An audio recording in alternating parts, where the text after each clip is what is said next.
కొంతమందిని పాడు చేయడంలో నేను పెద్ద ప్రధానుండండి. ఎందుకంటే వ్యభిచార గృహాలకు తీసుకెళ్లాలన్నా నా ఫ్రెండ్స్ని నేనే తీసుకెళ్ళాను. తాగుడు దాకా నడిపించాలన్నా నేనే నా ఫ్రెండ్స్ని కొందరిని తీసుకొని వెళ్ళాను. ఏ తప్పు చేయాలన్నా, ఒక సిగరెట్లు కాల్చాలన్నా, ఈ లోక సంబంధమైన ఏ వ్యసనాలకు లోనవ్వాలన్నా నేనే తీసుకెళ్ళాలని పాడు చేస్తూ ఉండేవాడినండి. నేను అంటున్నాను, మనశ్శాంతి లేదురా, ప్రశాంతం లేదురా, చంపేద్దాం అనుకుంటున్నాను రా. తలుపేసేసి మా అన్నయ్యకి చెప్పాను, చంపేద్దాంరా అని. చంపేద్దామంటే తను కూడా చంపేద్దాంరా అన్నాడు. ఒక షర్ట్, ఫుల్ హ్యాండ్ షర్ట్ తీసుకున్నామండి ఇద్దరును. రౌండ్ చుట్టి పేక్కేసాను. ఒక చెయ్యి మా అన్నయ్య పట్టుకున్నాడు హ్యాండ్, ఆ షర్ట్ హ్యాండ్ ఒకటి నేను పట్టుకున్నాను. పేక్కేసి లాగేస్తున్నామండి ఇద్దరం లాగేస్తుంటే నాలుగు కూడా బయటకు వస్తుందండి. ఇష్టం వచ్చినట్టు వ్యభిచార గృహాలకు వెళ్ళిపోవడం, నా ఇష్టం వచ్చినట్లు తిరగడం, నా ఇష్టం వచ్చినట్లు ఉండడం. వ్యభిచార గృహాల్లో ఉంటుండగా పోలీసులు వచ్చి పట్టుకుంటే వాళ్ళకి డబ్బులు ఇచ్చి మళ్ళీ అక్కడి నుంచి ఆళ్ళ ముందే బండెక్కి బయలుదేరి రావడం. మహాకృపలో ఈ రోజున అనేక చోట్లకి స్వార్థ ప్రకటించడానికి వెళుతున్నాను. అనేక చోట్ల నా సాక్ష్యం చెప్తున్నాను. ఇప్పటికీ 1,00,000 మంది వరకు నా సాక్ష్యాన్ని వినడానికి ప్రభు కృప చూపించారు. అనేకులు ప్రభు తట్టు తిరగడానికి కృప చేశారండి.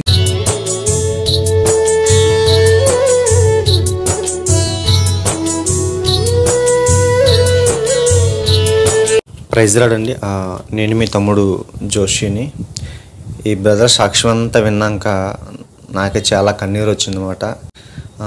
ప్రభు ఏ రీతిగా ఈ బ్రదర్ని రక్షించుకున్నారో, అనేక మంది యవనస్తులను అనేక మందిని వ్యభిచార గృహాలకు తరలిస్తూ ఉండేవారు బ్రదర్. సొంత తండ్రినే చంపాలని చూసిన ఈ బ్రదర్, అసలు దేవుడు అంటే వ్యతిరేకంగా ఉన్న ఈ బ్రదర్ తన జీవితంలో దేవుని ఎలా తెలుసుకున్నారో ఈ సాక్ష్యం నేను చెప్పడం కాదు, మొదటి నుంచి చివరి వరకు కూడా ఈ సాక్ష్యం చూడండి. ఇంకా అనేక మందికి ఈ వీడియో షేర్ చేయమని కోరుచున్నాను. ప్రైజ్ లార్డ్ బ్రదర్, మీ అమూల్యమైన సాక్ష్యాన్ని వీక్షిస్తున్న ప్రజలందరికీ చెప్పమని కోరుచున్నాను బ్రదర్. ప్రభునందు మీ అందరికీ నా వందనాలు తెలియజేస్తున్నాను.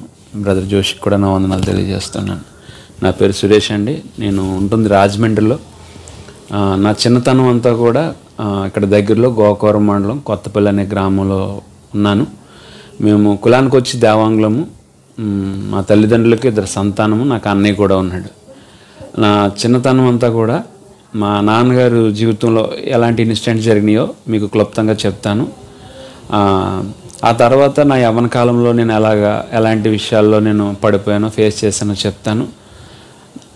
తర్వాత నేను రక్షణ పొందిన తర్వాత నా లైఫ్ ఏంటన్నది మీకు క్లుప్తమైన వివరణలో చెప్తాను.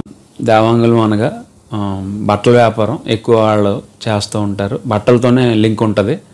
దేవాంగ కులం అనేది ఎప్పుడు కూడా పద్మశాలీలు అన్నా సరే నేతలు నేయడం అనేది ఉంటుంది. ఆ కులానికే చెందిన వారు మేము.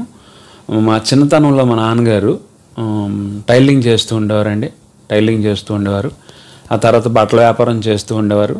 బట్టల వ్యాపారం చేస్తున్న ఆయన బాగుంది బట్టల వ్యాపారం, టైలింగ్ చేస్తున్నాను, సక్సెస్ అయ్యారు, బట్టల వ్యాపారం సక్సెస్ అయ్యారు. వెంటనే చిట్ ఫండ్ వ్యాపారం మొదలుపెట్టారు. చిట్ ఫండ్ వ్యాపారం కూడా బాగుంది. ఇంకంతా డబ్బులతోనే సంబంధాలు అవి బాగుండేది. అది కూడా అది కాక వడ్డీ వ్యాపారం చేస్తూ ఉండేవారు. వస్తువులు తాకట్టు పెట్టుకోవడం, మన డబ్బులు వాళ్ళకి ఇవ్వడం అన్నట్టు ఉండేది. మా నాన్నగారు చాలా వస్తువులు తాకట్టు పెట్టుకోవడం తెలుసు నాకు. మా ఇంటికి దగ్గరలో చుట్టూ కుమ్మరి వీధి ఉండేది. కుమ్మరి వీధిలో అందరూ నిరుపేదలై ఉండేవారు. వాళ్ళందరూ కూడా వాళ్ళ అవసరాలకి మా దగ్గరికి తీసుకొచ్చి ప్రతి వస్తువు వాళ్ళ వస్తువులు తాకట్టు పెట్టుకొని వాళ్ళ అవసరాలకు డబ్బులు పట్టుకెళ్తూ ఉండేవారు. ప్రతి వస్తువు వాళ్ళ ఎత్తడి సామాను అయితేనో ఏదైతేనే కానీ ఊళ్ళో చాలామంది దగ్గర తాకట్లు పెట్టుకుంటూ ఉండేవారు. వాచ్లు కూడా ఎక్కువ ఉంటా ఉండేవి. ఇలా నా చిన్నతనంలో ఇక్కడి నుంచి ఇక్కడ వరకు వాచ్లు పెట్టుకుంటూ ఉండేవాడిని. హెచ్ఎంటీ వాచ్లు ఎక్కువ ఉంటా ఉండేవి. అందులో అవి చూస్తూ ఉండేవాడిని. ఇప్పటికీ ఆ డైల్స్ అవి నాకు గుర్తుండిపోయినాయి ఆ చిన్నతనంలోని. అంతేకాకుండా కోటా కార్డులు, మా ఇంట్లో ఇన్ని కోటా కార్డులు ఉండేయండి. రేషన్ కార్డులు అండి. అవి తాకట్లకి వస్తుండే. అవి కూడా ఇంకేంటంటే చుట్టుపక్కలకి ఎవరు డబ్బు అవసరమైనా మా ఇంటికి వచ్చేవారు. ఆ చుట్టుపక్కల ఉన్న వాళ్ళందరూ కూడా బాగా లేనివారేనండి. దాన్ని బట్టి అవసరాలకి డబ్బులకి వస్తూ ఉండేవారు. మా నాన్నగారు వాళ్ళ నాన్నగారు, మా తాతయ్య వాళ్ళు 3 అన్నదమ్ములు. వాళ్ళకున్న 3 ఇళ్ళు ఉండేవి. ముగ్గురు వరుసగా 3 ఇళ్ళు ఉండేవి. కానీ వాళ్ళ అవసరం వాళ్ళకి కూడా అవసరాలు వచ్చినాయి. అందు నిమిత్తం వాళ్ళు కూడా ఇళ్ళు అమ్మేస్తానంటే ఆ 2 ఇళ్ళు కూడా మా నాన్నగారే కొన్నారు. అలా ఉండేది. అన్ని వ్యాపారాలు చేయడం వలన చాలా బాగుండేది. ఊళ్ళో 2 థియేటర్లు ఉండేవి. అందులో ఒక థియేటర్ అద్దెకి తీసుకుని తిప్పుతూ ఉండేవారు. థియేటర్కి ఎదుర్కొంటేనే ఒక షాప్ పెట్టారు, సైకిల్ స్పేర్ పార్ట్లు అమ్మడానికి. పెట్రోల్ అది కూడా అక్కడ అమ్ముతూ ఉండేవారు తీసుకొచ్చి. గోకవరం దగ్గర 6 కిలోమీటర్లు అండి గోకవరానికి, కొత్తపల్లికిని. అక్కడి నుంచి పెట్రోల్ తీసుకొచ్చి పెట్రోల్ కూడా అమ్ముతూ ఉండేవారు. ఎలా ఉంటూ సీజన్ వ్యాపారం చేస్తూ ఉండేవారు, పీచ్ వ్యాపారం చేస్తూ ఉండేవారు. అది కాకుండా పెంకుల ఫ్యాక్టరీలు ఉండే, ఆ పెంకులు వ్యాపారం చేస్తూ ఉండారు. ఇలా ఇన్ని వ్యాపారాలు చేస్తూ అన్నిటిలోనే లాభాలు సంపాదించడం మొదలుపెట్టారు. బాగుండేది, డబ్బుకి ఎక్కడ లోటు ఉండేది కాదు. ఊళ్ళో కొందరిని చదివించడం కూడా చేశారు, డబ్బులు లేని వరకు కూడా. ఆ రకంగా ఆయన వెళ్ళిపోతుండేవారు. కానీ ఇంత మంచితనం ఉన్నా, ఇంత డబ్బు సంపాదించున్నా కూడా ఆయన చేసింది ఏంటంటే తాగుడనే వ్యసనానికి బాగా బానిస అయిపోయారు. సింపుల్గా అలా 4 గంటలకు వెళ్ళి చక్కగా వైట్ డ్రెస్ వేసుకొని 4 గంటలకు వెళ్ళి 7:30-8 గంటలకు ఇంటికి తిరిగి వచ్చేవారు. చిట్ ఫండ్ నడుపుతూ ఆ డబ్బులు వసూలు చేసుకొని వచ్చేవారు. అయితే ఇలా చేస్తున్న ఆయన జాయిగా ఫ్రెండ్స్ యాడ్ అయ్యారు. ఫ్రెండ్స్ ద్వారా తాగుడు యాడ్ అయ్యింది. ఒకటొకటి ఇంకా టైమింగ్ మారిపోతూ వచ్చింది. 7:30-8 గంటలకు వచ్చి ఆయన 10, 11, 12 ఇక గంట తెల్లారుజాను వరకు అయిపోయిన రోజులు ఉన్నాయి. అప్పటి వరకు మా అమ్మగారు అలా ఎదురు చూస్తూనే ఉండేవారు ఆయన కోసం. అలా చూస్తూ అలా స్తంభం దగ్గర అలా కూర్చొని పడుకుంటూ ఉండేవారు. ఆయన ఎప్పుడు వస్తే అప్పుడు గబగబా లేచి పెట్టాలి. ఆయనకి నేనంటే చాలా ఇష్టం అండి. ఎంత ఇష్టం అంటే ఆయనకి చేపల కూర అంటే చాలా ఇష్టం. ఒక రోజు గబగబా 2:30 ఆ ప్రాంతానికి వచ్చారు, గబగబా కలుపుకొని తింటున్నారు. అప్పుడు మెలకు వచ్చింది నాకు. గబుకొని లేచి నేను అన్నాను, నాన్నగారండి, అప్పుడు డాడీ అనేవాడిని, డాడీ సినిమా చూడాలని ఉంది అన్నాను. వెంటనే చేయి కడిగేశారు, తింటున్న ఆ అన్నంలో చేయి కడిగేశారు. గబగబా నన్ను బండి ఎక్కించుకొని రోడ్డు మీదకి తీసుకుని వెళ్ళిపోయారు. థియేటర్లో నేను ఒక్కడనే కూర్చున్నాను. ప్రొజెక్టర్ దగ్గర అతను లేపి మా వాడు సినిమా చూస్తానంటున్నాడరా వెయ్యి అన్నారు. నేను ఒక్కడనే కూర్చొని థియేటర్లో సినిమా చూశానండి. అప్పుడు మీ డాడీ సినిమా థియేటర్ అద్దెకి తీసుకున్నారు. నేను ఒక్కడనే కూర్చొని సినిమా చూస్తున్నాను. మా డాడీ నా వంక చూస్తున్నారు. మా డాడీ నాతో పాటు సినిమా చూసేవారు కాదండి. నేను ఒక్కడనే అలా చూస్తూ ఉంటే మా డాడీ నా వంక చూస్తూ ఉంటారు. ఎందుకంటే మా డాడీకి నేను ఎంత ఇష్టమో మీకు అర్థమవుతుందని చెప్తున్నాను. అంత ఇష్టంగా చూసుకునేవారు. చాలా బాగా ఉండేది. ఇంత తాగుడు మధ్య, ఇంత ఫ్రెండ్స్ మధ్య ఎక్కడ డబ్బులు వసూలు చేస్తున్నారో, ఎక్కడ డబ్బులు పోతున్నాయో, ఏ వ్యాపారం దగ్గర నష్టం వస్తుందో, ఏ వ్యాపారం దగ్గర లాభం వస్తుందో తెలియకుండా అయిపోయింది. ఇన్ని చేస్తున్న దాని మీద ఒక దాంట్లో ఒకటి తీసుకొచ్చి పెడుతూ ఉండేవారు. అలాగా నష్టం రావడం ప్రారంభమైంది. అంతా అయిపోయాక కానీ తెలియలేదు. పూర్తిగా ఏమీ లేకుండా అంతా అయిపోయి అప్పులు అయిపోయేదాకా కూడా తెలియలేదు. మొత్తం పాడైపోయింది. మా తాతయ్య ఇళ్ళు 2 అమ్మేశారు. మేముంటున్న ఇల్లు కూడా అమ్మేశారు. ఇంట్లో అమ్మ బంగారం అమ్మేశారు. ఎక్కడెక్కడి నుంచో తాకట్లకు వచ్చినాయి అన్నీ వదిలేస్తే అవన్నీ తాకట్లు పెట్టేయడం జరిగింది. ఆ తర్వాత మా ఇంట్లో వస్తువులు తాకట్టు పెట్టడానికి వెళ్ళడం ప్రారంభమైంది.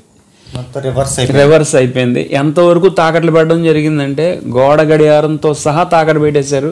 అక్కడి వరకు తాకట్టు పెట్టారంటే ఇక ఏం తాకట్టు పెట్టడానికి లేవు. ఇంకా ఇలాంటి పరిస్థితుల్లో మా నాన్నగారు తాగుడైతే ఆపలేదు. మా అమ్మగారు అయితే ప్రాణం విసిగిపోయి చనిపోదామని అనుకుని ఒక రోజున ఎలకల ముందు తాగేశారండి ఆవిడ.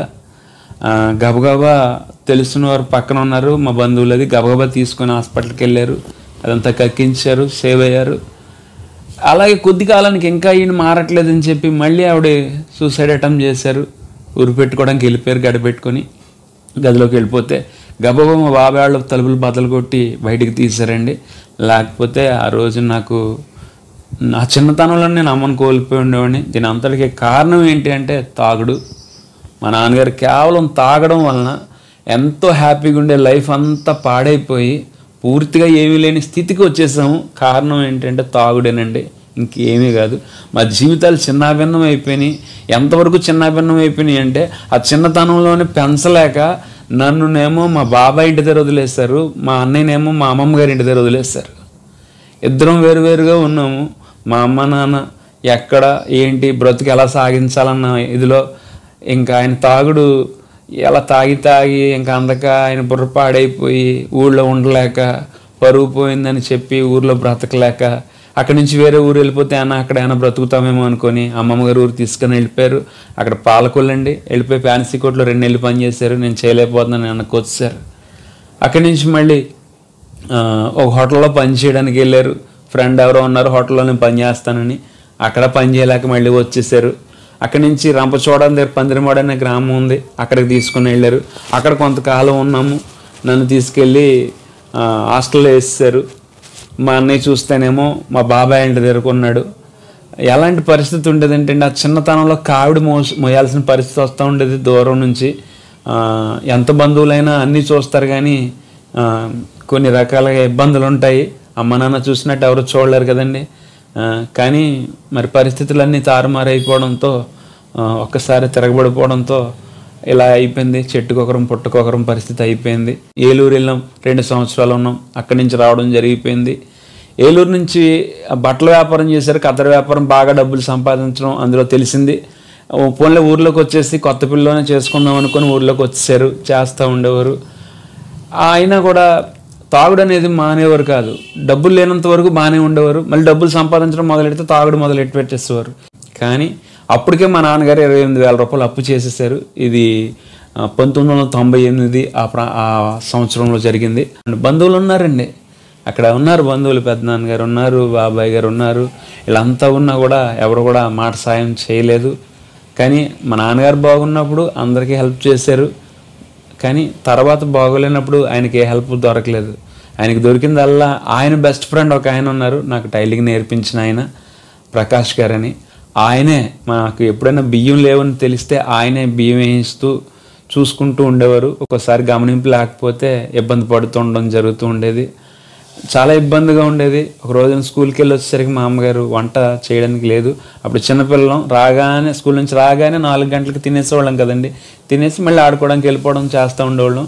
కానీ ఆ టైంకి వచ్చేసరికి ఇంట్లో ఏమీ లేదు, మాకు పెట్టడానికి ఏమీ లేక మా అమ్మగారు ఏ కుమ్మరి వీధిలోంచి అన్నీ తాకట్లు పెట్టడానికి మా ఇంటికి వచ్చాయో ఆ వీధికే మా అమ్మగారు ఒక గిన్నె పట్టుకొని వెళ్ళారు. ఇలా చీరలకు గెంజి పెడతానని చెప్పి గెంజి తీసుకొచ్చి మాకు తాగించడం తెలుసు. మా మేనమామ ఒక ఆయన అన్నారు, ఒరే ఒక చోట పని ఇప్పిస్తాను చేస్తావా, నైటీలు కుట్టాలి అక్కడ. ఇప్పుడు నువ్వు షర్ట్లు కొడుతున్నావు కదా, 3 షర్ట్లు కొడుతున్నావు, కానీ అక్కడ నైటీలు కుడితే నీకు డబ్బులు ఎక్కువ ఇస్తారు, వాళ్ళు ఎక్కువ పని చేయొచ్చురా, నువ్వు చేయగలవా అని అడిగితే చేస్తాను మావయ్య అని అన్నప్పుడు సరే అయితే రా తీసుకెళ్తానని చెప్పి అన్నారు. కానీ ఆయన మాట అన్నారు, వెళుతున్నావు కానీ ఒక్క విషయం చెప్తున్నాను, ఆయన చాలా మూర్ఖంగా ఉంటారురా, చాలా చాలా చాలా మూర్ఖంగా ఉంటారు. కానీ నువ్వు పని చేయాలి అక్కడ, కానీ అక్కడ పని చేస్తే నువ్వు ప్రపంచంలో ఎక్కడికి వెళ్ళన్నా పని చేసుకోగలవు. అలాంటి వ్యక్తి అయినా ఎందుకు అలాంటి వాడి దగ్గర నువ్వు పని ఉండడం చేసుకుంటే కనుక ఎక్కడైనా చేయగలవరా అని అంటే, సరే మావయ్య నేను వస్తాను, నన్ను తీసుకెళ్ళనంటే ఆయన తీసుకుని వెళ్ళారు. వెళ్ళిన తర్వాత ఆయన నిజంగానే అలాగే ఉండేవారు. ఏదైనా చిన్న తేడా వచ్చిందంటే గంటన్నర 2 గంటలు కూడా కూర్చోబెట్టి నోటికి వచ్చిన బూతులో తిడుతూ ఉండేవారు ఆయన. అలా తలదించుకునే ఉండాలి. తల ఎత్తామా ఆయన దగ్గర కుదరదు. ఏం పని చేసేవారండి అక్కడ నైటీలు వర్క్ చేస్తూ ఉండేవాడిని. నైటీలు స్టిచ్చింగ్ అనమాట. నైటీలు కుడుతూ ఉండేవాడిని. అవి అంటే క్లాత్ వాళ్ళు ఇచ్చేస్తారు, ఇంటికి తీసుకొచ్చుకొని కుట్టుకోవాలి. అలా కుట్టుకుంటూ ఉండేవాడిని. అయితే ఆయన నిజంగానే మనకి ఎంత పని కావాలితే అంత పని ఇచ్చేవారు. అంటే నేను రోజుకి 30 రూపాయలు పని చేయడం నాకు తెలుసు. అలాంటి రోజుల్లోనే రోజుకి 500 సంపాదించడం మొదలు పెట్టానండి. రోజుకి 500 అంటే మిషన్ మీద రోజుకి 17 గంటలు పని చేస్తూ ఉండేవాడిని. 17 గంటలు పని చేస్తూ ఉన్నప్పుడు రోజుకి 500 వస్తుండే. 24 గంటలు 17 గంటలు మిషన్ మీద ఉండేవాడిని నేను. 100 నైటీలు కుడితే కానీ దిగేవాడిని కాదు. నైటీకి 5 రూపాయలు ఇచ్చేవారు. 100 నైటీలు కుడితే 500 రూపాయలు వస్తుండే. అలా కుట్టి సంవత్సరంన్నరలో అప్పులు తీర్చేసామండి. అప్పులు ఏమీ లేవు. మా నాన్నగారు నేను సంపాదించలేని వచ్చారు, కానీ ఆ 100 నైటీలు కుట్టి నా కాళ్ళు వాసిపోయి నొప్పులు వచ్చి పడుకుని పోతే నాకు బాగా గుర్తండి. మా నాన్నగారు నా కాళ్ళు నొక్కుతూ ఉండేవారు. నేను వద్దు నాన్నగారు వదిలేయండి, నిద్దటి మొత్తులు ఉండి వదిలేయండి అని అంటే, పర్లేదురా నువ్వు పడుకో నేను నొక్కుతానని చెప్పి నా కాళ్ళు నొక్కుతూ ఉండేవారండి. అంటే నేనంటే అంత ప్రేమ అండి ఆయనకి, అంత ఇష్టపడుతూ ఉండేవారు నన్ను.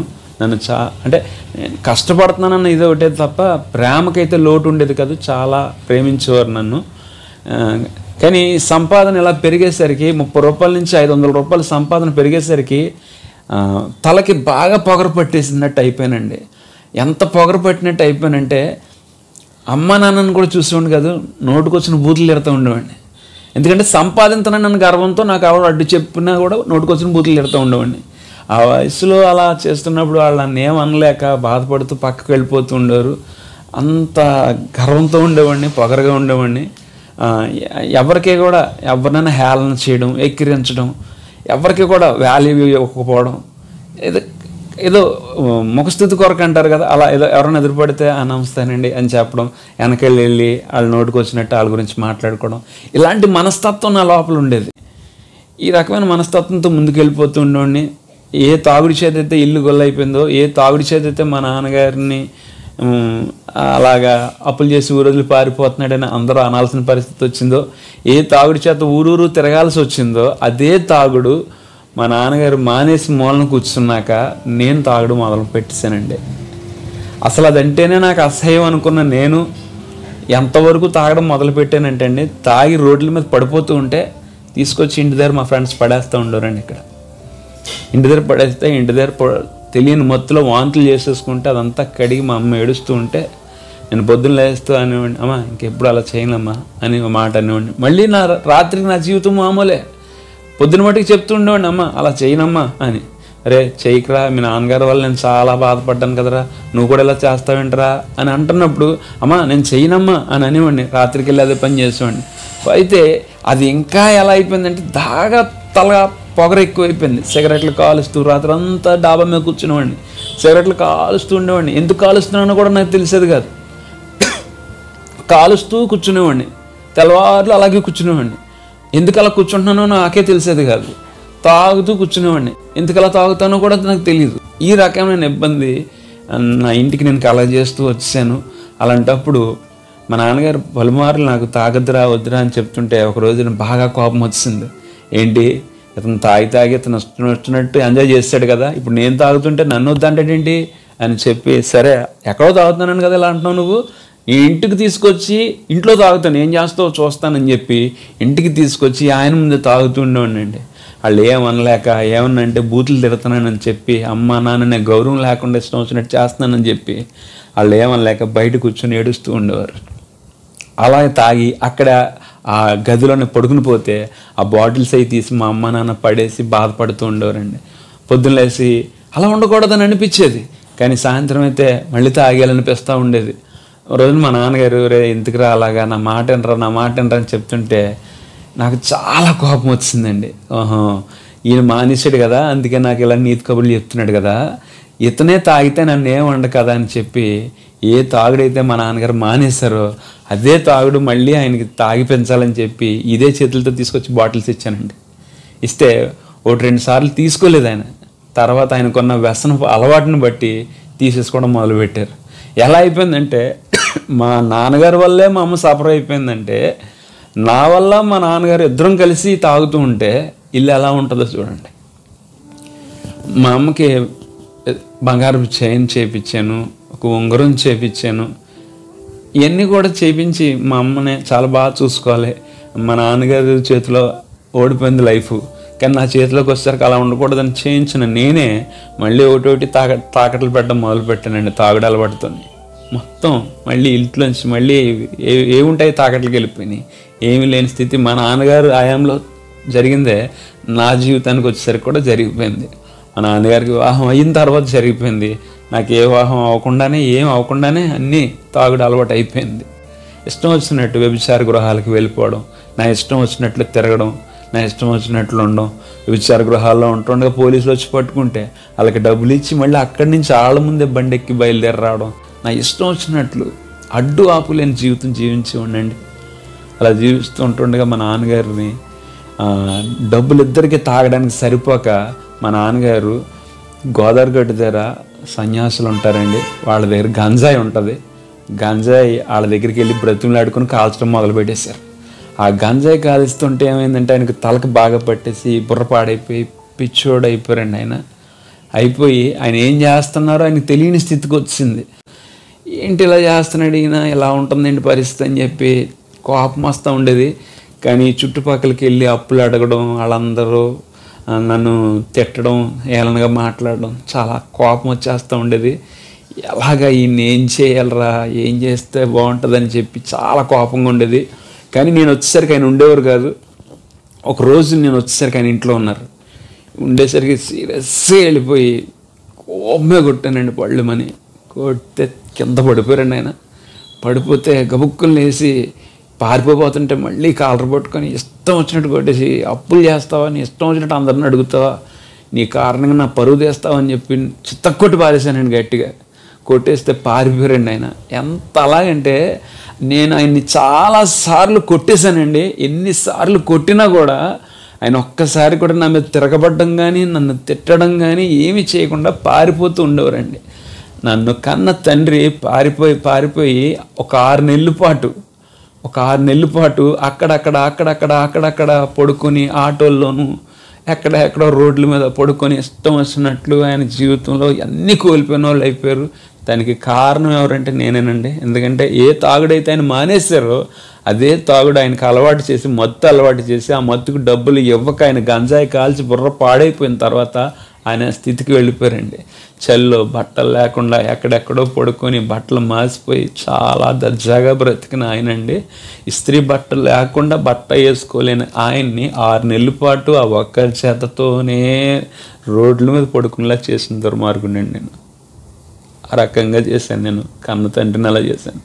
మా నాన్నగారు అంటే నాకు చాలా ఇష్టం. కానీ నాకున్న వ్యసనం నన్ను ఏం చేసిందంటే మళ్ళీ ఆయన్ని ఒక పశువులాగా కొట్టేయడం నేర్పించిందండి. ఇష్టం వచ్చినట్లు కొట్టేశాను. ఒక రోజున గోపల మీద కొట్టిన దెబ్బలకి తర్వాత రోజులు ఆయన పళ్ళు అవి ఊడిపోయినాయండి. అంటే ఎలా కొట్టుంటానో ఆలోచించండి, ఎంత పశువులాగా ప్రవర్తించుంటానో ఆలోచించండి. అలాంటి స్థితి, మనశ్శాంతి లేని ఇంటిలాగా మారిపోయింది. ఏం చేయాలో అర్థమయ్యేది కాదు.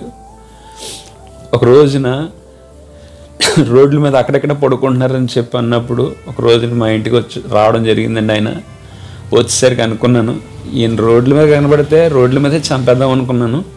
కానీ ఇంటికి వచ్చాడు, దొరికాడు అని చెప్పి తలుపేసానండి. తలుపేసేసి మా అన్నయ్యకి చెప్పాను చంపేద్దాంరా అని.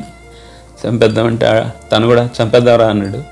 ఒక ఫుల్ హ్యాండ్ షర్ట్ తీసుకున్నామండి ఇద్దరును. రౌండ్ చుట్టి పేక్కేసాను. ఒక చెయ్యి మా అన్నయ్య పట్టుకున్నాడు హ్యాండ్, ఆ షర్ట్ హ్యాండ్ ఒకటి నేను పట్టుకున్నాను. పేక్కేసి లాగేస్తున్నామండి ఇద్దరం లాగేస్తుంటే నాలుగు కూడా బయటకు వస్తుందండి. ఆ టైంలో మా అమ్మ నన్ను తోసి పాడేసింది. తోస్తే నేను పక్కకు పడిపోతే ఆయన పారిపోయారండి. లేదంటే ఆ రోజున మా నాన్నగారు నా చేతిలో చచ్చిపోయేవారండి. మీ అమ్మగారు రాకపోతే మీ నాన్న మీరే చంపేస్తుండేవాడిని ఆ టైంలో. మా అమ్మ బలవంతంగా నన్ను తోస్తే మా నాన్నగారు పారిపోయారండి అక్కడి నుంచి. లేదంటే చనిపోదురు. అప్పుడు చనిపోలేదు కదా అని చెప్పి నేనేమి ఊరుకోలేదండి. ఎలాగలో చంపేలే నా రాత్రి అనుకుంటున్నాను. తాగేసి నా ఫ్రెండ్తో కూర్చొని మాట్లాడుతున్నాను, రే ఇన్ని ఫుల్గా తాగించేసి గోదావరిలో తోసేస్తానరా, లేదంటే ఏ సైన్ ఇట్లాంటితో 4 మీద పెట్టి చంపేస్తానరా అని అంటున్నప్పుడు మా ఫ్రెండ్ అన్నాడు, అంత మత్తులోనే నా ఫ్రెండ్ అన్నాడు, రే తప్పురా, మీ నాన్నగారు కదరా, అలా అనకూడదురా. అంటే నేను అంటున్నాను మనశ్శాంతి లేదురా, ప్రశాంతం లేదురా, చంపేద్దాం అనుకుంటున్నాను రా అని అన్నప్పుడు వద్దురా అలా చేయొద్దని చెప్పేసి తను అనడం జరిగింది. కానీ అదృష్టవశాత్తు అని అనుకోవాలో, నేను అదృష్టవంతుడని అనుకోవాలో. ఎందుకంటే ఆ రోజున మా నాన్నగారు నా చేతిలో చనిపోతే తండ్రిని చంపిన అర్హంతకుడిలాగా నేను మిగిలిపోయి జైల్లో ఉండాల్సిన పరిస్థితి ఉండేది. మా నాన్నగారు లేని పరిస్థితి నాకు ఉండేది.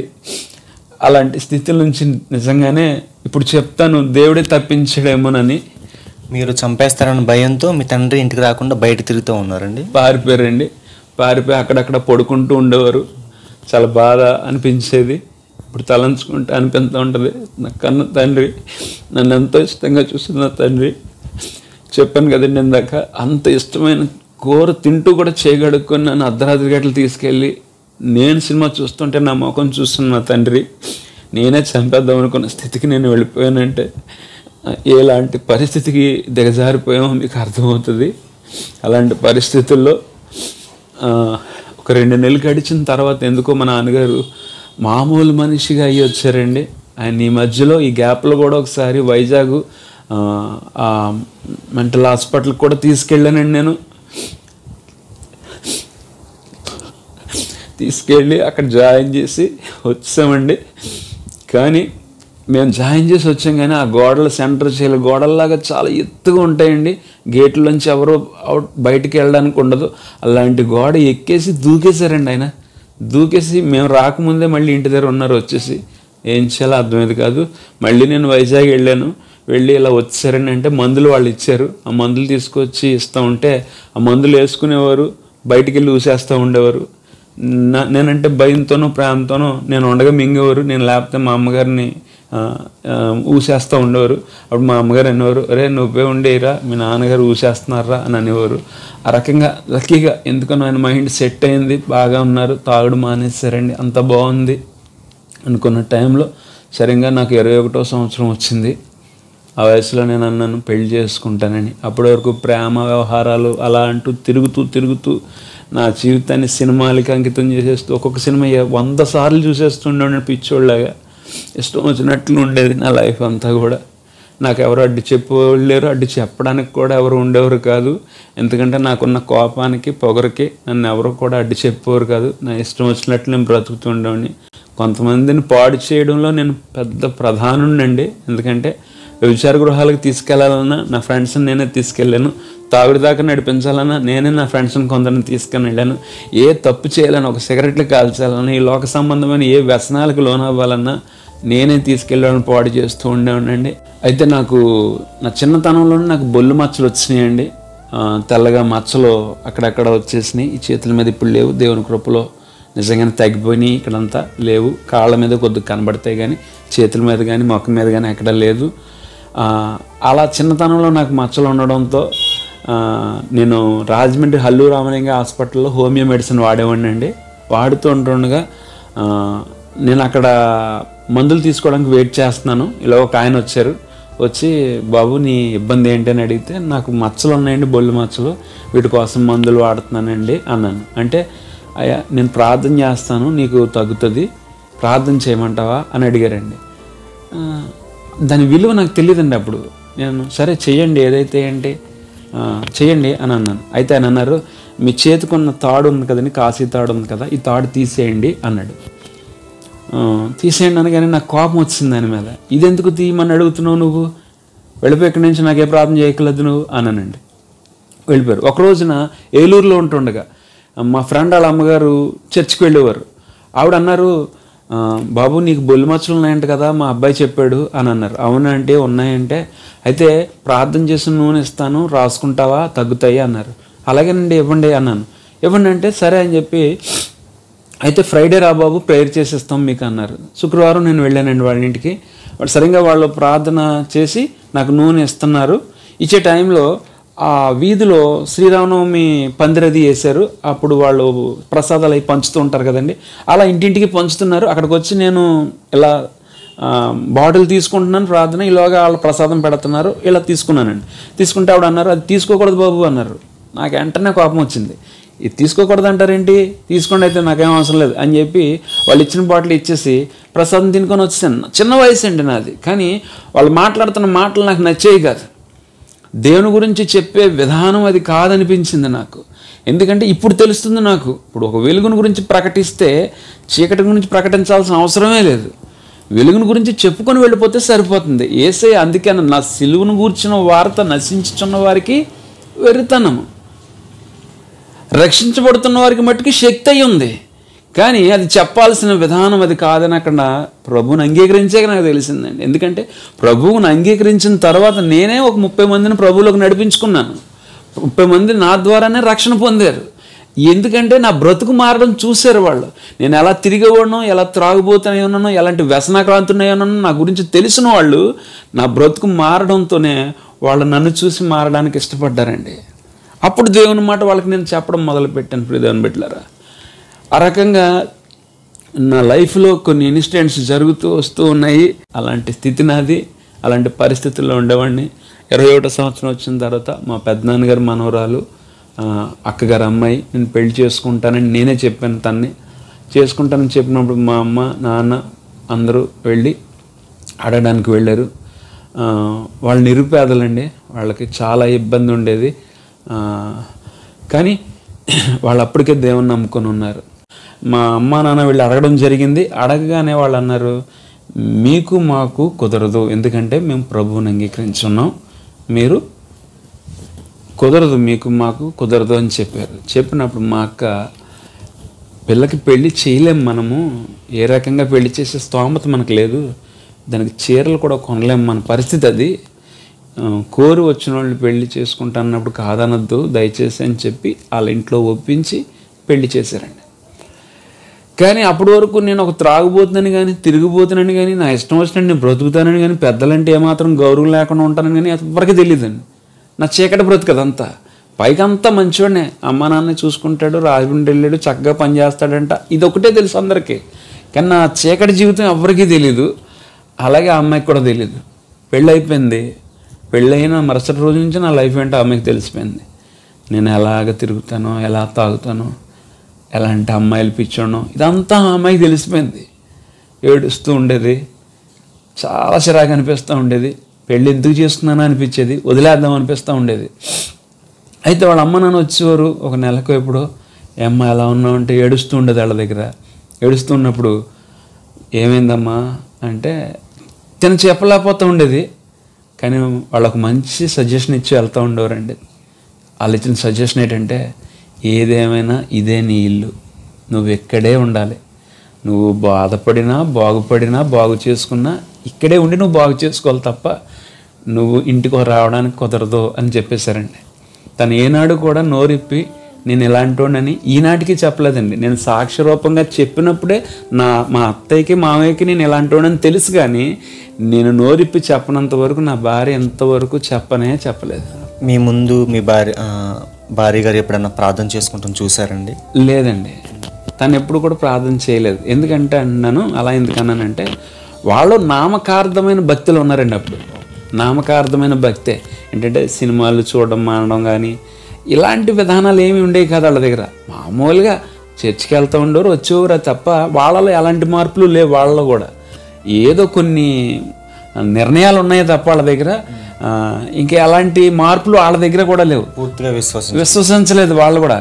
బాప్తిసం అయితే తీసేసుకున్నారు, కానీ వాళ్ళల్లో కూడా ఏ మార్పులు లేవు. పెద్దోళ్ళు బాప్తిసాలు తీసుకున్నారు, మా అత్తయ్య మావయ్య తీసుకున్నారు, మా బామ్మద్ది మా మిస్సెస్ కూడా బాప్తిసం తీసుకోలేదు. వాళ్ళిద్దరు అలాగే ఉన్నారు. కానీ అక్కడ ఒక మంచి దైవజనుడు కామరాజపేటలో, వాళ్ళది కామరాజపేట అండి, ఒక మంచి దైవజనుడు అక్కడ వాళ్ళకి పరిచయం అయ్యాడు. ఆ దైవజనుడు ఇచ్చిన మంచి సజెషన్ వల్ల వీళ్ళు ఏం చేశారంటే, రక్షణ కూటాలనేవి ఒకటి జరుగుతాయట, 5 days జరుగుతాయట. అక్కడికి వెళితే ఒక ప్రత్యేకంగా మనం ఉంటామంట, మన బ్రతుకులు మారతాయట. మొదట దరిద్ర స్థితి నుంచి మనం ఏదో మారతామంట అని చెప్పి ఆ దైవజనుడు ఇచ్చిన సజెషన్ బట్టి వాళ్ళ నాన్నగారు ఒక రోజు నీ అమ్మాయికి లెటర్ రాశారండి. వాళ్ళ అమ్మాయికి లెటర్ రాశారు, పలానా రోజున మేము వెళ్తాము రక్షణ కూటాలకి, నువ్వు కూడా రావాలి అని. అది ఎక్కడంటే తాడేపూలగూడెం దగ్గర పండ్రపూలు అని ఉందండి, కొండ్రపూలు. అక్కడికి వెళ్తాము, నువ్వు రావాలి, ఆ రోజుకి రెడీగా ఉండని లెటర్ రాశారు. పక్కన పెట్టేసింది. ఆ రోజు రానయింది, వాళ్ళ నాన్నగారు వచ్చారు. వచ్చిన తర్వాత తీసుకెళ్తానంటే ఎక్కడ తీసుకెళ్తానన్నాను. ఇలాగా తీసుకెళ్తాం బాబు 5 రోజులు అన్నారు. 5 రోజులు నేను పంపను, వెళ్ళిపోను అన్నాను. వెళ్ళిపోండి సీరియస్గా చెప్పగానే వాళ్ళ అమ్మాయి దగ్గరికి, అమ్మ మేమందరం రక్షణ పొందుతామే, బాప్తీసం పొందాం, కానీ సరైన బాప్తీసం పొందామో కానీ బాప్తీసం సరైనది, కానీ బ్రతుకు మారలేదు మాది. బ్రతుకు మారే కూటం ఒకటి ఉందంటమ్మ, అక్కడికి వెళ్ళి 5 రోజులు కూర్చుంటే మా ప్రతి పాపం మనం ఒప్పుకొని విడిచిపెట్టే కూటాలు అంటాయి, అక్కడికి వెళితే జరుగుతుందట, మంచి జరుగుతుందట అని అంటే తను నా దగ్గరికి వచ్చి ఆడడం మొదలుపెట్టింది. ఆయన వెళ్ళిపోమన్నాను, వెళ్ళిపోయారు ఆయన నేర్చుకుంటా. అప్పుడు ఆయన ఉన్నారు, అప్పుడు నా భార్య అంది, మావయ్య పంపించి మావయ్య ప్లీజ్ మావయ్య నన్ను పంపించి మావయ్య ఏడ్ చేస్తుంది పక్క నుండి.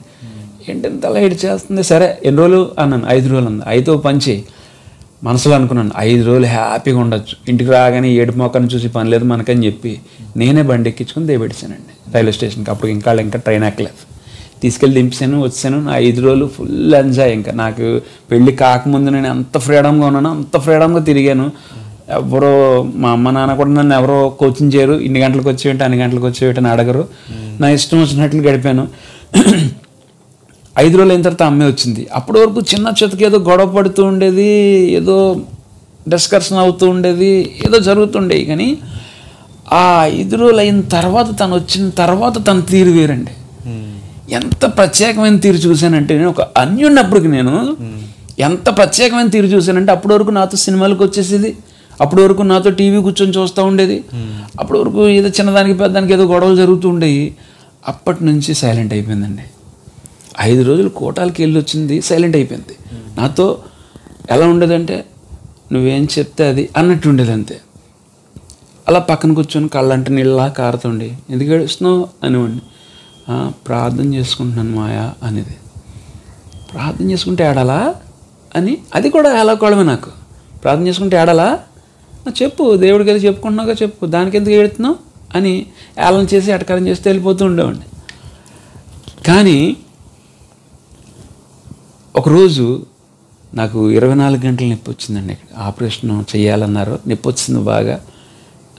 ఆపరేషన్కి తీసుకెళ్ళారు, ఆపరేషన్ చేశారు. అక్కడ ఒక వారం రోజులు ఉంచారు. వారం రోజుల్లో ఒక రూమ్లో వేసారు. ఆ చుట్టూ కూడా క్రైస్తవులే, 4 బెడ్లు ఉన్నాయి అక్కడ, 3 క్రైస్తవులే. దేవుని పాటలు లేదో మాట్లాడుకున్నాను. నాకు బుర్ర కాలిపోతూ ఉండేదండి అక్కడ కూర్చోడానికి. ఏటి మాటలు, ఈ కబుర్లు, ఈ పాటలు వింటారు బాబు, వచ్చి అనవసరంగా నన్ను ఈ మంచమే పడేసారు, లెగడానికి లేకుండా అయిపోయిందని చాలా కోపం వస్తూ ఉండేది. ఆ టైంలో నాకు తలపోటు వచ్చిందండి. మందులు వేస్తున్నారు, ఇంజక్షన్ చేస్తున్నారు, తలపోటు తగ్గట్లేదు. అప్పుడు మా మామయ్య గారు అన్నారు, ప్రార్థన చేసిన నూనె తెమ్మంటాడేమో అడిగి అన్నారు. నేను అన్నాను, ఏదైతే ఏంటి రమ్మను, నాకు తలపోటు వచ్చేస్తుంది, ముందు అర్జెంటుగా రమ్మను. తగ్గట్లేదండి తలపోటు. ఆయన వచ్చి నెత్తి మీద అలా చేసి ప్రార్థన చేశారండి. అలా పడుకున్నానండి. ఆయన చెయ్యి తీస్తే తలపోటు వచ్చేస్తుండేదండి. చెయ్యనని చెప్పి చెయ్యి తీయద్దు బాబో అని ఏడ్చానండి. మొట్టమొదటి దేవుడు నాకు అద్భుతాన్ని చూపించాడు అక్కడ.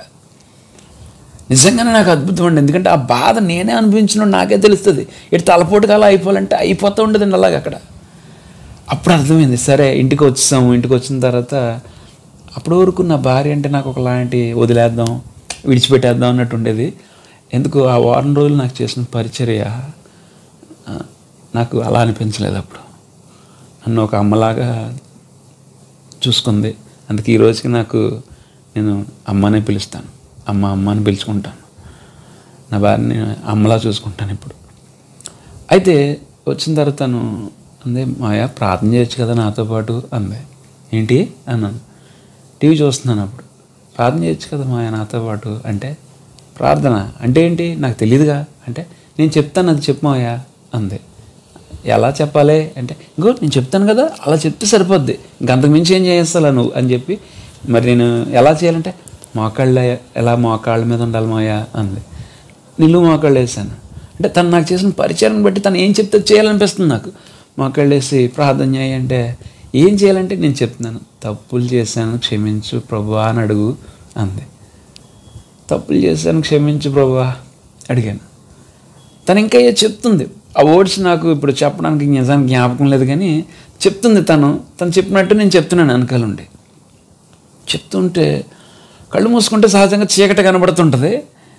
ఆ రోజు నాకు చీకటి కాకుండా వేరే ఒక దృశ్యం కనబడుతుంది. ఏంటంటే ఒక కొండ కనబడుతుంది. ఆ కొండ మీద ఒక సిలువ కనబడుతుంది. అలా సిలువ కనబడుతుంది. ఆ సిలువ మీద ఎవరో ఒక వ్యక్తి ఉన్నారు. అదొక్కటే కనిపిస్తుంది. చాలా దూరంగా ఉండి కనిపిస్తుంది. ఏంటి ఇలా కనిపిస్తుంది అని వెంటనే కళ్ళు తెరిచి, లతగా ఏంటిది ఏదో కనిపిస్తుంది, కళ్ళు మూస్తే చీకటి కదా ఉంటుంది, ఏం కనిపిస్తుంది మా నీకంటే ఇలా కనబడుతుంది అంటే తను ఏడ్చేస్తుంది. ఎందుకంటే 5 రోజులు కూర్చొని మేము ప్రార్థిస్తే అప్పుడు మాకు కనిపించినాయి మావయ్య అవన్నీ. అలాంటిది ఇప్పుడు నీకు కనిపిస్తున్నాయా? నువ్వంటే దేవుడికి చాలా ఇష్టం మావయ్య. అయితే నేను చెప్పినట్టు చెప్పు మావయ్య, నేను చెప్పినట్టు చెప్పని చెప్తూ ఉండేది. తను ఏడుస్తూ ఉండేది. ఎందుకు నేను ఏడవడం నాకు తెలిసేది కాదు, ఎందుకు అంత ఏడుస్తుందని అనుకునేవాడిని. అయిపోయింది. తర్వాత రక్షణ కోటాలు ఉన్నాయి వెళ్ళాలన్నారు. సరే వెళదామండి అన్నాను. నేను అన్నాను, కానీ సినిమాలు చూడడం మాను, షికార్లకు వెళ్ళడం మాను, తాగుడు మాను, ఏది మాను మరి అని చెప్పాను. సరే నువ్వేది మానద్దులే, వచ్చి అక్కడ కూర్చొని వాళ్ళు చెప్తున్న మాటలు విను.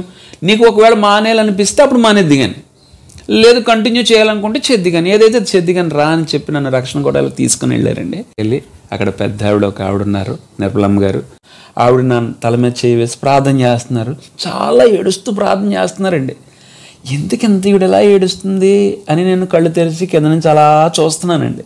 చాలా ఏడ్చేస్తుంది. రక్షించు ప్రభువా, ఈ కుమారుని రక్షించుకో ప్రభువా అని. సరే కూర్చున్నాను.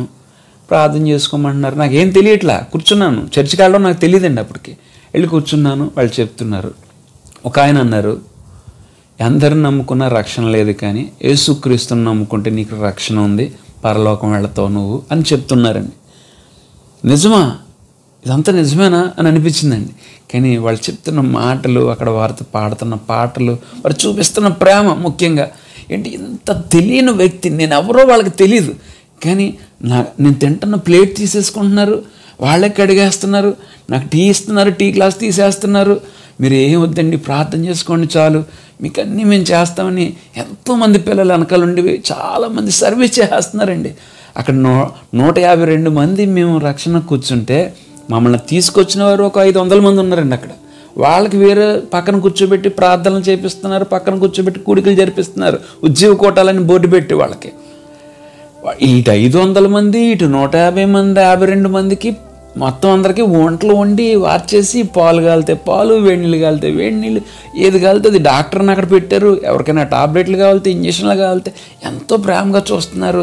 ఇంత ప్రేమగా ఎలా చూడగలుగుతున్నారు వీళ్ళు అని అంటే అనిపించింది నాకు. నేను రక్షణ పొందిన తర్వాత కానీ నాకు తెలియలేదు ఆ ప్రేమ యేసయ్య ప్రేమే, దేవుని ప్రేమే అది. ఆ ప్రేమను బట్టి వారు పొందుకున్నదే పంచుతున్నారని అప్పుడు నాకు బాగా అర్థమైందండి. 5 రోజులు కూర్చొని నేను ఏదైతే ఇప్పటివరకు చెప్పానో, నేను ఎలా అయితే బ్రతికేనని చెప్తున్నానో, ఎలా అయితే తల్లిదండ్రుల పట్ల ఉన్నానో, ఎలా అయితే నా భార్యను విడిచిపెడదాం అనుకున్నానో, ఎలా అయితే నా తండ్రిని చంపేద్దాం అనుకున్నానో, ఎలా అయితే నా అన్నని హింసించానో, ఇవన్నీ నేను అక్కడ ఒప్పుకొని విడిచిపెడుతున్నానండి. ప్రభువా నన్ను క్షమించు, నేను ఈ రకమైన పాపం చేశాను, నన్ను ఒప్పుకుంటున్నాను, విడిచిపెడుతున్నానని చెప్పి అక్కడ ప్రార్థనలో ఒప్పుకొని విడిచిపెడుతున్నాను.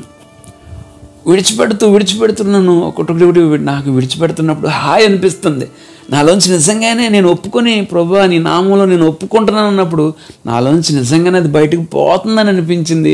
చాలా హ్యాపీ అనిపించిందండి. 5 రోజులు నేను అలా ఒప్పుకొని విడిచిపెట్టిన తర్వాత కొన్ని విజన్స్ నాకు వచ్చినాయి, కొన్ని దర్శనాలు నాకు వచ్చినాయి. ఆ దర్శనాలను బట్టి నేను ఫ్రీ అయిపోయాను, ప్రభువుని చూశాను.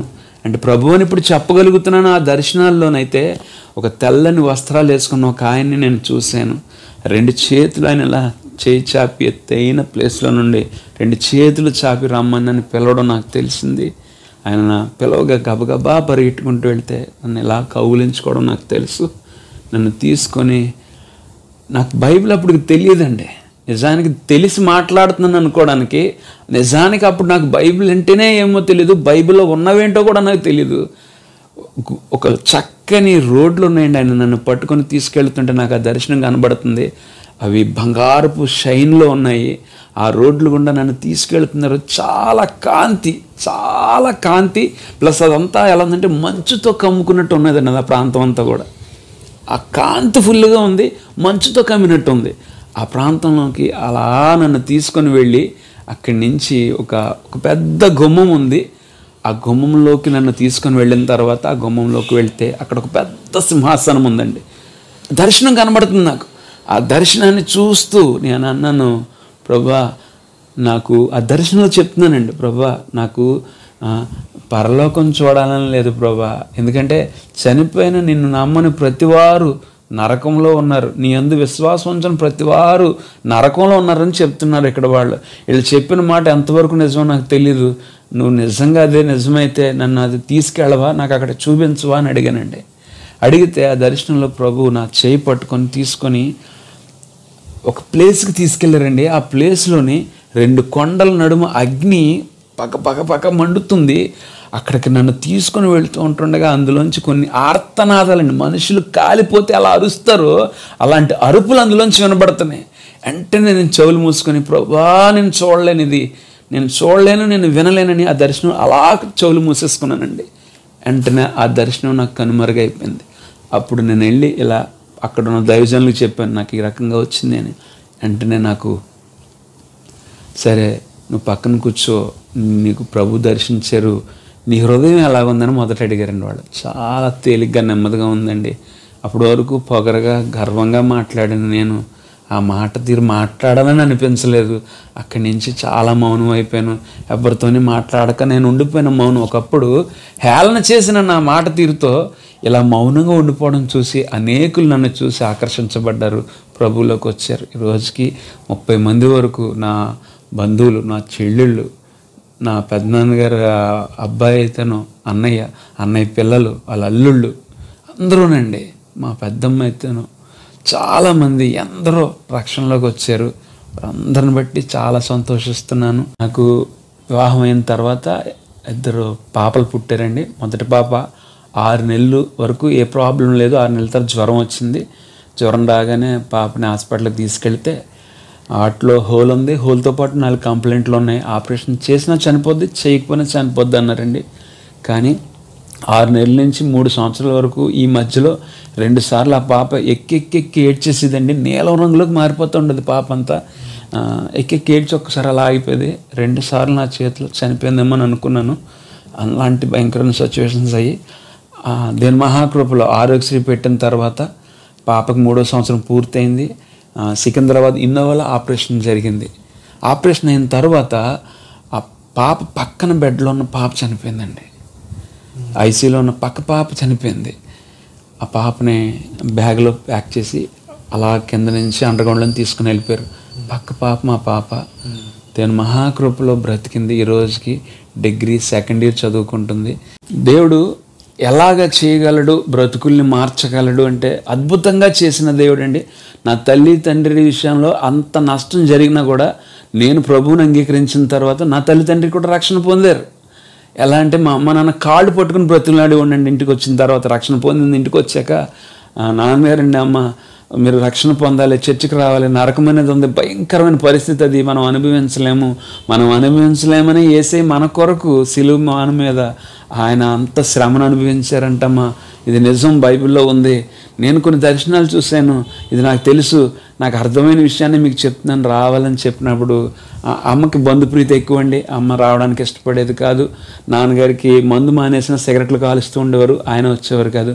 నేను ప్రభు దగ్గర ఒకటే ప్రతి శుక్రవారం ఉపవాసం ఉండి ప్రార్థన చేస్తూ, అయ్యా మా అమ్మ నాన్న నాకు అయ్యా జీవం ఇచ్చారు కదా, నువ్వైతే నాకు ప్రత్యేకంగా పరలోకాన్ని ఇవ్వడానికి ప్రాణం పెట్టినోడివి, ఈ రోజున వాళ్ళు కూడా రక్షణ పొందాలి ప్రభువా, ఏ రకంగానైనా సరే పర్లేదు ప్రభువా రక్షణ పొందాలన్నప్పుడు మా అమ్మ ఒక 15 రోజులు అనారోగ్యంతో మంచాన్ని పట్టేశారండి. ఆవిడకి టీబీ అటాక్ అయిపోయింది. నిజంగా బక్క చిక్కిపోయినట్టు అయిపోయారు. కాళ్ళు పీకేసి నిద్ర పట్టని పరిస్థితుల్లో మా అమ్మ ఇంకా అరే మామయ్యని పిలవరా ఒకసారి వాళ్ళని చూస్తాను అంటే మా అమ్మ చనిపోతుందని ఇంకా డిసైడ్ అయిపోయిందండి. అందుకని పిలవరా అని అన్నప్పుడు అమ్మ ప్రార్థన చేసిన నూనె ఉంటుంది రాయనమ్మా, రాస్తే తగ్గుతుందమ్మా అని అంటే సరే రాయరా అందండి. ఆ రాత్రి మా అమ్మకు వాళ్ళంతా నేను రాసి అలా మా అమ్మ పడుకున్నాక నేను గదిలోకి వెళ్ళి రాత్రంతా ప్రార్థన చేశానండి. అత్యంతమైన కృప. అప్పుడు 15 రోజుల నుంచి నిద్రలేని మా అమ్మ ఆ రోజున ప్రశాంతంగా నిద్రపోయిందండి. మా అమ్మ అంటది లేచిన తర్వాత, ఒరే ఇందులో చాలా మహిమ ఉందిరా, ఎందుకంటే 15 రోజులు నాకు నిద్రే లేదురా, ఎలా నిద్ర పట్టిందో తెలియదురా అని మా అమ్మ చాలా ఆశ్చర్యపోయిందండి. అలాంటి అద్భుతం మా అమ్మకు చూపించాక మా అమ్మ చర్చికి రావడం మొదలుపెట్టింది. దేవుని మాటలు ఎందుకు విశ్వాసం నుంచి బాప్తిసం పొంది రక్షణ పొందిందండి. మా నాన్నగారు కూడా ఎలాగైనా మా నాన్నగారి విషయంలో కూడా అదే పట్టే ఉండండి. మా నాన్నగారి విషయానికి వచ్చేసరికి మా నాన్నగారు సిగరెట్ కాలుస్తుండేవారు.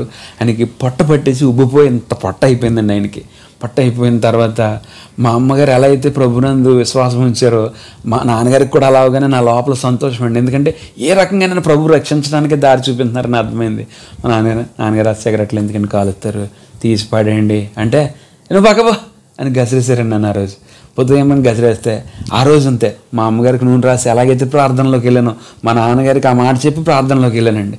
ప్రార్థనలో కూర్చొని సాయంత్రం వరకు ప్రార్థన చేసి సాయంత్రం వచ్చి నాన్నగారండి ఎలా ఉందనంటే ఏ బాగోలేదురా నాన్నగారు సిగరెట్లు తీసేస్తానండి, తీసి పడైతే అన్నారు. అలా తీసి అలా ట్రైన్లో పడేసానండి. అలా బాత్రూంలోకి వెళ్ళారండి ఆయన. అద్భుతం అనమాట. అది చూసిన మా నాన్నగారు అనిపించింది ఇందులో చాలా మహిమ ఉందరా అని చెప్పి ఆయన చర్చికి రావడం మొదలుపెట్టారండి. ఆయన ప్రభునందు విశ్వాసం ఉంచారు, బాప్తిసం పొంది రక్షణ పొందారండి దేవుని మహాకృపలో. రోజున అనేక చోట్లకి స్వార్థ ప్రకటించడానికి వెళుతున్నాను, అనేక చోట్ల నా సాక్ష్యం చెప్తున్నాను. ఇప్పటికీ 1,00,000 మంది వరకు నా సాక్ష్యాన్ని వినడానికి ప్రభు కృప చూపించారు. అనేకులు ప్రభు తట్టు తిరగడానికి కృప చేశారండి. ఎందుకంటే చాలామంది చాలా చోట్లకి నేను వెళుతున్నప్పుడు అనేక ప్రయాణాల్లో నేను ఉంటున్నప్పుడు ఆపి బ్రదర్ మీరు సురేష్ కదా, ఎందుకంటే మీరు ఆ రోజున చెప్పిన సాక్ష్యం నాకు చాలా బాగా పనిచేస్తుందండి, నా బ్రతుకు అలాంటిదేనండి, అమ్మ నాన్న నేను అలాగే చూసి ఉండండి, అన్న విషయంలో నేను అలాగే ఉండండి, ఇప్పుడు అలా ఉండలేదు బ్రదర్, నా మనసు మారింది, నేను మార్చుకున్నాను. ప్రభు మనసు మార్చే దేవుడు అండి. దేవుడు ఎలాంటి దేవుడు అంటే అందరూ అనుకుంటారు మతాలు మార్చే దేవుడు కాదండి, ఈయన మనసును మార్చే దేవుడు. ఈరోజు నా మనసు మార్చిన దేవుడే అనేకుల మనసులను మార్చాడు. ఈరోజు యవ్వన కాలంలో పిల్లలు గంజాయి, డ్రగ్స్ అని ఇష్టం వచ్చినట్టు పాడైపోతూ తల్లిదండ్రులకు అవిధేయులుగా బ్రతుకుతున్న ఈ రోజుల్లో అనేకులు యవ్వనస్తులు నా సాక్ష్యాన్ని విని అనేకులకు ఉపయోగపడే బిడ్డలుగా తయారవుతున్నారండి. అలా చెయ్యాలి, అలా బ్రతకాలని చెప్పి అనేకులకు ఆశ ఉంది. ఆ రకంగా బ్రతకడానికి ప్రభు సహాయం చేస్తున్నారు. నాకు ఇంకొక ఆశ కూడా ఉందండి. చాలామంది బోర్డ్స్ పట్టుకొని యేసయ్యను గురించి ఇలా పట్టుకొని ప్రకటిస్తున్నారండి. నాకు కూడా ఆశ ఉంది.